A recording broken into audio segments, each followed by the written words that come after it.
जब भक्त को भगवान के प्रति अटूट विश्वास होता है तो भगवान को भी आना पड़ जाता है। इसी तरह की एक कहानी मैं आप सबके बीच में लाया हूं, बिल्कुल सत्य घटना है।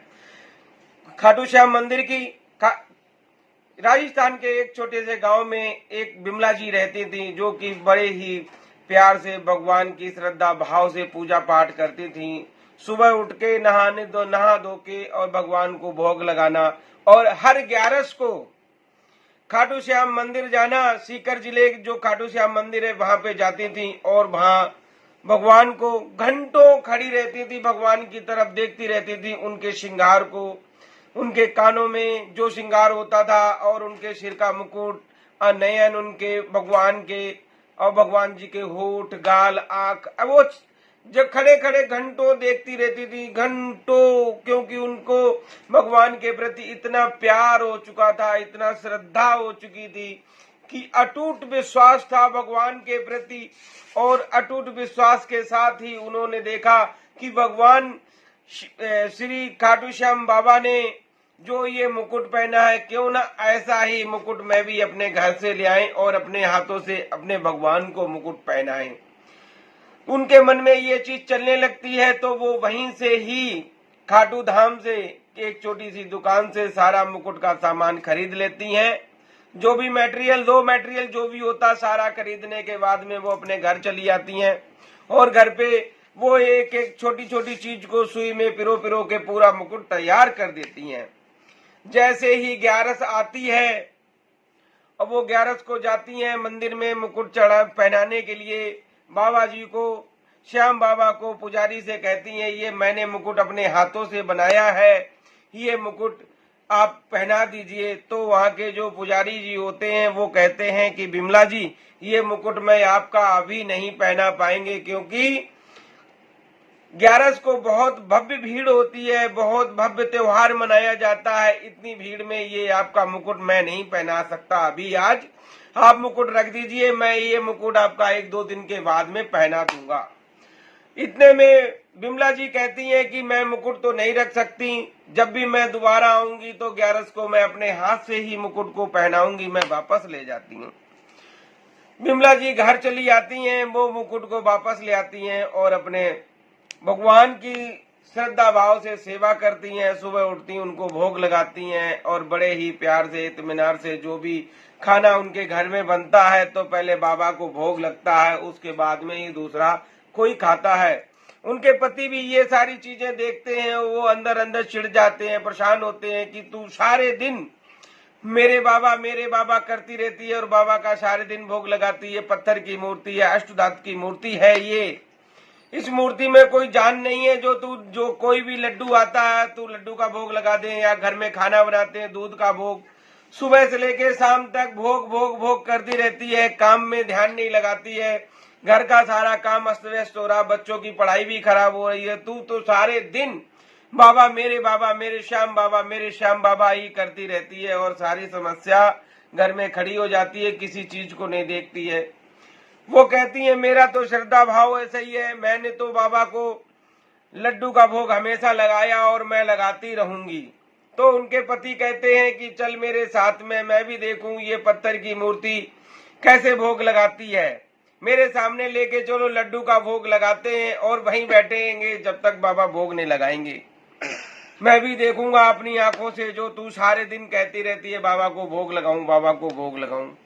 वो दोनों पति पत्नी अपने घर से निकल जाते हैं खाटू श्याम दरबार में और वहीं पे बैठ जाते हैं। उनकी पत्नी कहती है हे बाबा श्याम, मेरी अर्जी सुन लेना, आना और भोग लगाना, मेरी इज्जत को रख लेना, मैंने बचपन से लेके आज तक आपकी सेवा की है और आपको भोग लगाया है, अब मेरे पति का ऐसा कहना है तो मैं यहाँ पे आई हूँ, अगर आपने भोग नहीं लगाया तो मेरी सारी इज्जत चली जाएगी, मेरा श्रद्धा और भाव सारा लुट जाएगा, मेरी बहुत बेइज्जती होगी। वो इतना कह के वहीं बैठ जाती, घंटा भर बैठ लिया, 2 घंटा बैठ लिया तो चींटियों की कतार लग जाती है, चींटियां वहां पे आती हैं और वो चींटियों को भी हटा देते हैं कि बाबा श्याम तो आए नहीं है भोग। तो चींटियों को हटाने के बाद में वहां पे मधुमक्खी जो होती हैं, जो मीठा मीठा पसंद ज्यादा करती हैं, मधुमक्खियों को भी वो हटा देते हैं।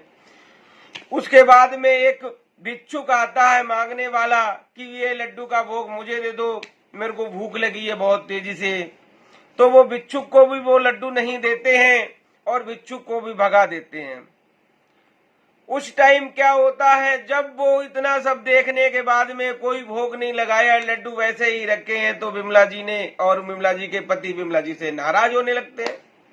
विमला जी को भी बहुत ज्यादा गुस्सा आ जाती कि सारा जीवन तुम्हारे लिए मैंने अर्पित कर दिया, अर्पण कर दिया, और आपने मेरी कोई इज्जत नहीं रखी, मेरा मान मर्यादा नहीं रखा। वो विमला जी ने थाली उठाई लड्डू की और मंदिर के बाहर आके जमीन में फेंक दी और अपने घर चली आई। घर आके खूब रो रही है, खूब रो रही है विमला को, क्योंकि सारे जीवन की मेहनत थी, सारे जीवन का भाव था, प्रेम था बाबा से, वो प्रेम उनका वहां कहीं ना कहीं टूट गया। जब वो रात को सोती हैं, सोने के बाद में उनको सपना आता है, बाबा श्याम ने साक्षात दर्शन दिए और बोला कि जब आपने लड्डू का भोग लगाया,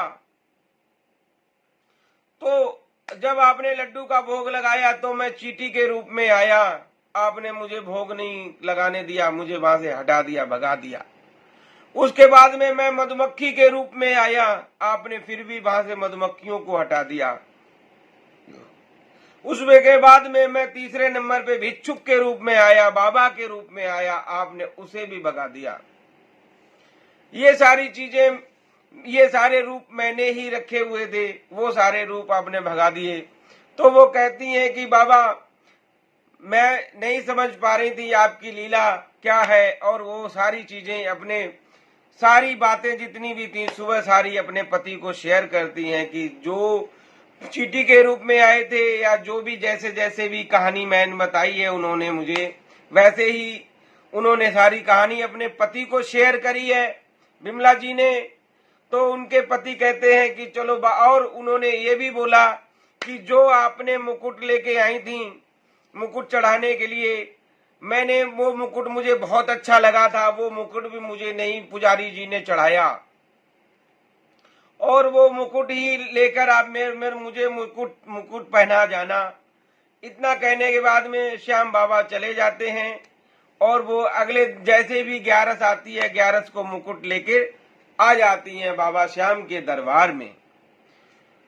उसी टाइम जो पुजारी जी होते हैं उन्होंने तुरंत पहचान लिया कि विमला जी आप जो मुकुट वापस ले गई थी वही मुकुट, क्योंकि श्याम बाबा ने उधर पुजारी जी को भी दर्शन दिया था सपने में और बोला था कि उन्होंने मेरे जो भगत है विमला जी कितने इत्मीनान से मुकुट लेके आई थी, जैसा भी था, लेकिन उसमें ये नहीं महंगा और वो उसका कोई संबंध नहीं है। कितने प्यार से कितनी मेहनत से उन्होंने एक एक मोती को चुन चुन के सुई और धागे से पिरो के बनाया, श्रद्धा और भाव से आपने मुकुट नहीं पहनाया। जब भी विमला जी आए तो वो मुकुट मुझे जरूर धारण कराना।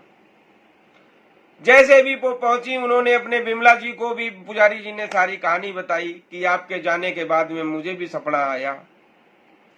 विमला जी ने वहीं पे वो मुकुट दे दिया और अपने सामने ही बैठ के उन्होंने वो मुकुट बाबा को धारण करा लिया। तो मेरा कहने का मतलब ये है, इस कहानी का शीर्षक ये है और ये कहानी बिल्कुल सच्ची है। विमला जी से बात हुई है तो विमला जी ने सारी कहानी मुझे शेयर की है कि आप किसी भी चिड़िया को, चींटी को, गाय को, बछड़े को, किसी भी जीव को, पशु को, पक्षी को, किसी भी जीव को अगर आप भोजन कराते हैं तो बाबा का सम्य स्वरूप होता है। बाबा सभी पशु पक्षी और जीव, हर जीव के अंदर बाबा की शक्ति होती है। तो कृपा करके आप पशु पक्षी, बेजान पशु पक्षी जो होते हैं उनको दाना, और चींटी को दाना, गाय को चारा जरूर खिलाएं, जिससे आपका कल्याण होगा। और आप श्रद्धा भाव से बाबा से प्यार करते हैं तो बाबा आपको दर्शन जरूर देते हैं। और आप बाबा को भोग लगाते हैं तो बाबा भोग जरूर लगाते हैं। ऐसा नहीं है वो किसी भी रूप में आके भोग लगाएं, लेकिन वो भोग जरूर लगाएंगे। ऐसा कभी नहीं हो सकता है कि बाबा भोग नहीं लगाते हैं, कि बाबा दुनिया में नहीं है। श्याम बाबा दुनिया में चमत्कार कर रहे हैं और हारे के सहारे हैं। जो इंसान कहीं से भी हार जाता वो बाबा के दरबार में आता है और अपना मनोकामना जो उसके दिल में होती है वो इच्छाएं पूरी होती हैं। चाहे वो घर में उसके कोई भी कलह कलेश हो, सारी इच्छाएं संपूर्ण होती हैं। मेरा वीडियो अच्छा लगे लाइक शेयर सब्सक्राइब करना। आपका अपना चैनल है भक्ति करो रेनू के साथ, ये नाम आप अपनी जबान पे रखना और वीडियो को कम से कम 10-10 जगह शेयर करना।